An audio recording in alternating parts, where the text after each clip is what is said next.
Hey, we're already recording. Hey, this is Mike from Monkey Fab.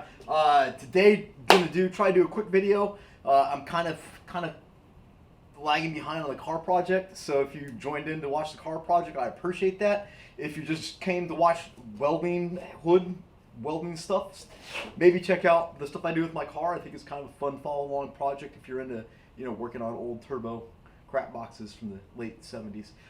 Anyway, what we're gonna do is I got a new helmet. I picked this up. I'm a Blue Demon distributor, so just facts be known.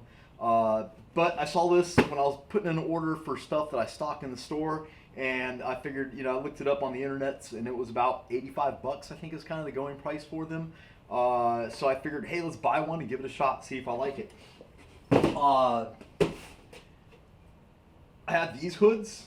And just a quick rundown. When I first got into welding, I had a passive, I think the Lincoln one you buy at the Home Depot or wherever it was. That was just, it was just shade. And I got that from MIG Welding, and it worked okay. I went with an auto darkening. When I first bought my first TIG welder, I got a Miller Diversion, and I wanted to have something nice to go with that. I think what originally happened was I bought a cheap auto darkening one, and it wouldn't pick the TIG up, which I think if you've been around this for a while, you probably know what I'm talking about, but sometimes that happens. Anyway, that being said, I went out and I bought the most expensive helmet I could, and it was crazy expensive, and I really suffered with that helmet. The optics were horrible. It was really dark. I couldn't see hardly anything. I mean, and if you can't see, you can't weld. So I didn't know that. I was going to HTP, and I was buying some torch parts or whatever, and I saw they had a helmet, and like I said, I'm a sucker for a hood. So I figured, hey, it wouldn't hurt to have a backup hood. I bought this one, and it was absolutely amazing how good it was. Actually, I bought their cheaper version first, and I've since given that to a friend. And then because I got this one, was even better than that one, and it was way better than my expensive $400 hood, which I sold to a friend and told him, hey, I hate this, and if you have a problem with it, let me know and I'll give you back your money. But he seems to like it, so it's very subjective, I think, hoods. My previous life, I was an optician, and I'm real sensitive. I understand the science behind vision, and I'm kind of sensitive to my eyes and trying to take care of them, and I do know what's going on, and I understand that people perceive wavelengths different. If you ever heard people argue about a color, so they're looking at the same car and arguing about what color it is, it's probably because they see two different colors. It's just how your brain interprets wavelengths and stuff like that. I get that stuff, and this is all completely subjective, so you have to understand that. Your experience might vary. But anyway, I got the Striker, love the Striker. A friend was selling a Papper, and I bought it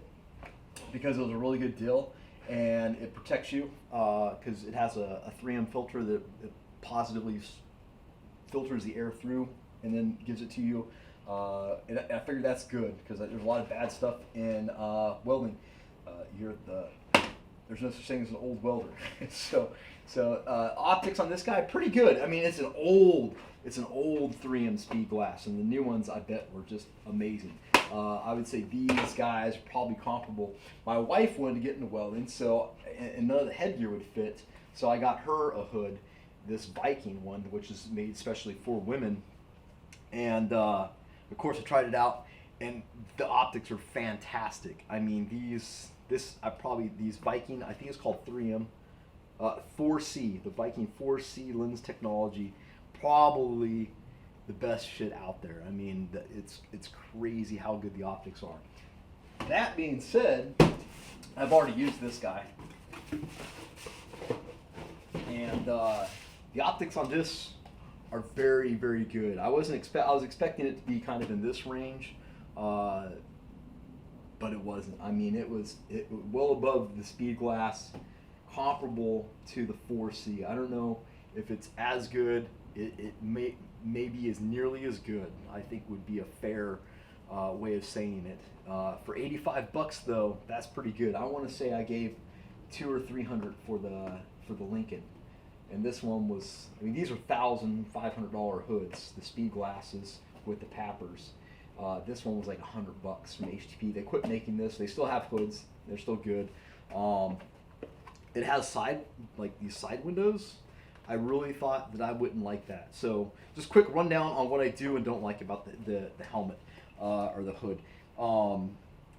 The headgear, I don't like this headgear. In all the new stuff comes with this like multiple 6-piece straps going everywhere. I like the old style, just three things, like the old shop hood.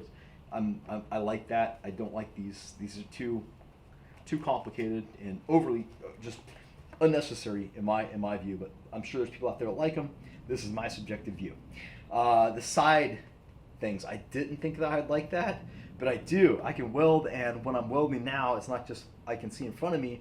I can also kind of see what's going on around me, which is nice. You get that peripheral vision out of the sides, and if you got jokes for friends that like to come up and turn off your argon, or someone's creeping into your garage to hit you with a baseball bat, that's nice to have. The settings they have a grind mode. I just wear safety glasses for grinding in my hood, so your regular one of these old, I think these are like Harbor Freight Special, man, but they work great. You have a grind mode in the shades. You got 9 through 13.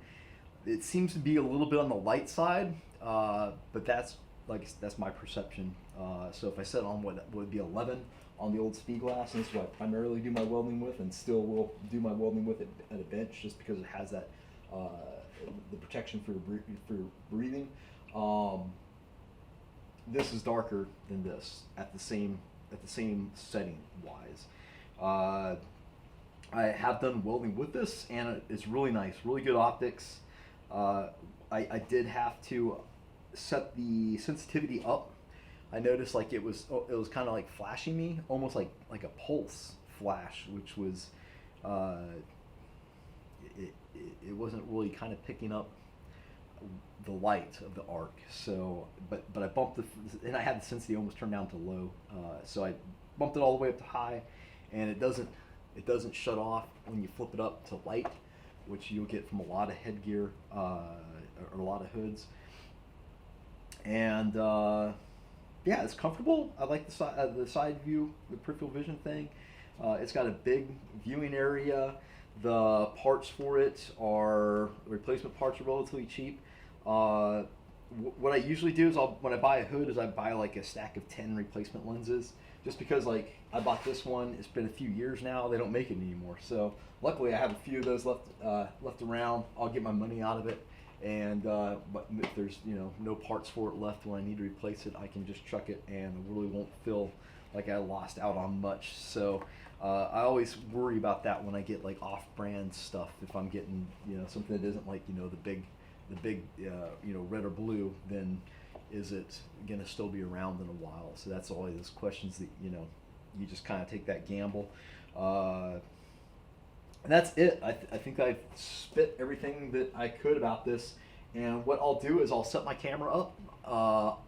It's just going to be a representation. It's not going to be what you see under the hood. It never is. But what I'll do is I'll set the white balance for manual. So hopefully the white balance won't try to compensate for the lens, which happens a lot when I film.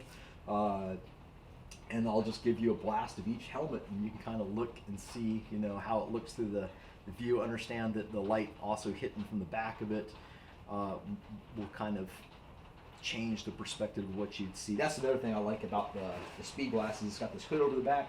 I don't like lights reflecting from the back of my hood into my lens, and then that kind of messes with your concentration on what you're focusing out. A lot of times when I use this kind of thing, what I do is I clip a cloth to the back of the hood so it kind of drapes over, blocks that out. So talked way too much. We'll get the clips of that. Would buy again. So for $85, I think Jegs has it. Other places have it. I would definitely invest that money and get. It came with like 4 extra batteries, and it already had batteries in it. So that was kind of a good thing. It has a couple replacement lenses that came with it. So it has a replacement lens that comes with it,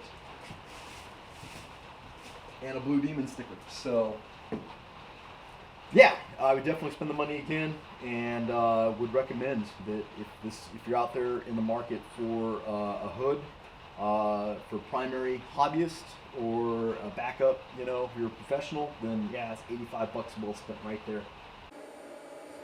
Okay, this is incredibly difficult, so we're gonna give it a go. This is the HTP hood, and we are set at 10, no, 12, that's too deep, dark. Let's go back to, oh, this is a disaster. All right, we're going to 11. That's what I usually weld at.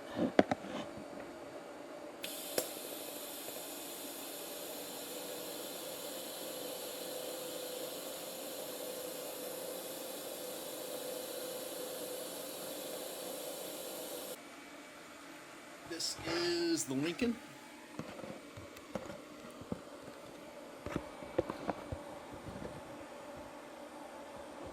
And I really think that this is just like the bee's knees when it comes to optics.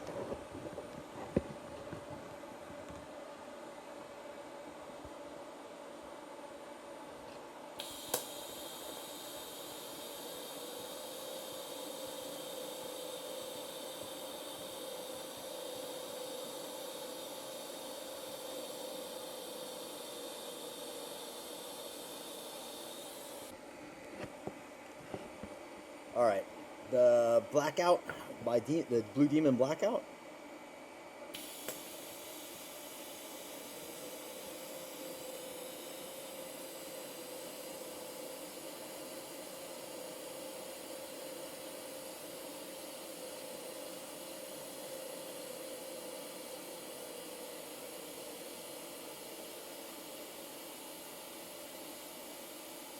The videos of the actual arc behind the lens of the hood, you know, after watching them is pretty much rubbish.